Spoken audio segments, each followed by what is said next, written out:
વિકલ્પ જો ઉઠે તો સોંપાયેલું નથી. એટલે દાખલા તરીકે તમે હોઈપા પછી વિકલ્પ ન ઉઠાવો કે શું થાય છે એમ.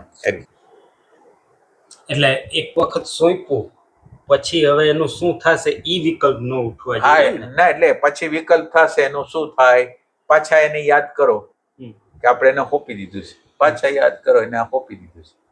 જેવી એ ચિંતા એટલે તમે વિચાર કરો, થોડુંક ભાન નામનું તત્વ તો જોશે ને કે અત્યારે આ વિચાર આવ્યો, ચિંતાનો વિચાર આવ્યો કે ટેન્શનનો વિચાર આવ્યો, તો એ સમર્પણ પાછું એનું કરવાનું કે ભાઈ એને તો હોપી દીધું, હવે હું છે, એને તો હોપી દીધું, હવે હું છે, એ રીતે કરી શકાય.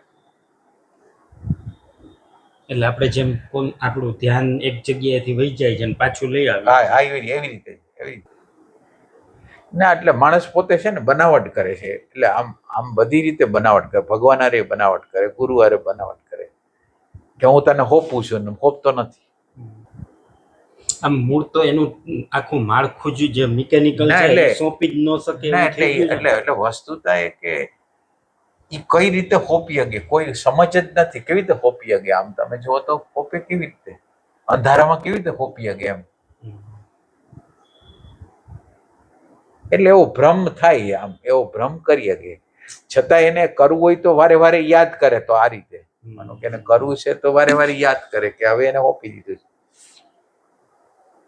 પેલા તો એક વસ્તુ યાદ રાખ્યો કે એ પોતે કોણ છે એની ખબર નથી, સમર્પિત કરે છે એની તો કેવી રીતે ખબર હોય? બે અજાણ છે. છતાં કેટલા એવા લોકો શ્રદ્ધાળુ હોય કે ખોડિયારમાંને માનતા હોય ને ફલાણાને માનતા હોય ને એમ કે આ વસ્તુ થઈ જ જશે, કે આને માનતામાં નહીં છે એટલે આ તો થઈ જ જશે. તો એ જે શ્રદ્ધા છે એ અલગ વસ્તુ છે. ઘણા લોકો આવા ટાઈપ નહીં હોય. એટલે એના વિઝ્યુલાઇઝેશનમાં પછી સંકલ્પ વિકલ્પ ન હોય એટલે એ થઈ જાય. શ્રદ્ધાનું તત્વ હોય ને તો થાય. શ્રદ્ધા કોઈ હોય તો થાય. પછી અંધશ્રદ્ધા હોઈ શકે, પણ એ લોકો એ ટાઈપના લોકો હોય કે આને કહી દીધું એટલે આ થઈ જાય એ ટાઈપ. સંકલ્પ વિકલ્પ ન ઉઠવા માટે ધારણા, ધ્યાન, સમાધિ એ બધું જરૂરી છે. એટલે ઓમ તો ધારણા એમાં થઈ જ જાય, ધારણા થઈ જાય, ધ્યાન થઈ જાય. એટલે આમ અજાયણી રીતે બધું થઈ તો જાય. એની અંદર એક સંકલ્પ ઉઠી જાય કે આ વસ્તુ આમ પ્રકારે માતાજીને આપણે પ્રાર્થના કરી છે એટલે થઈ જ જશે. એટલે એ વસ્તુ એની અંદર ધારણ રહે.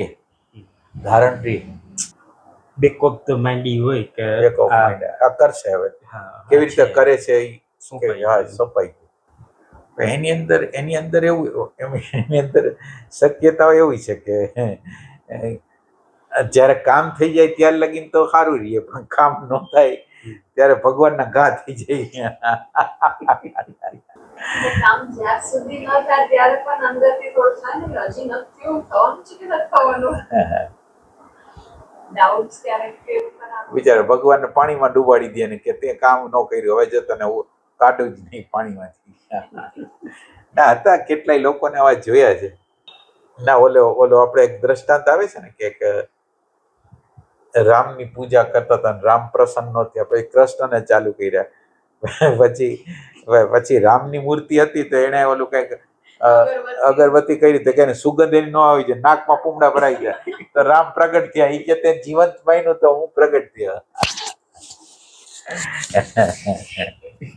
એટલે ખરેખર મૂર્તિની પૂજા હોતી જ નથી.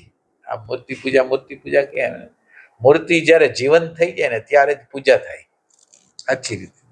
એટલે ઉમળા ભરાવા ઉઠી ગયું એટલે નકારાત્મકતામાં આપણે એકદમ પાવરફુલ આમ ટેન્શન આ તો ખાવું ના. એટલે એને વસ્તુને જીવંત માની એટલે એમ કે એને તો જવા જ દેવું નથી એમ. એટલે એનો અર્થ એમ છે એને જીવંત માન્યું તો કે હવે ત્યાં જીવંત માન્યું તમારે પ્રગટ થવું જ પડે. અત્યાર લગીને તો તું મને મૂર્તિ માનતો હતો એટલે કઈ વસ્તુ નથી એમ.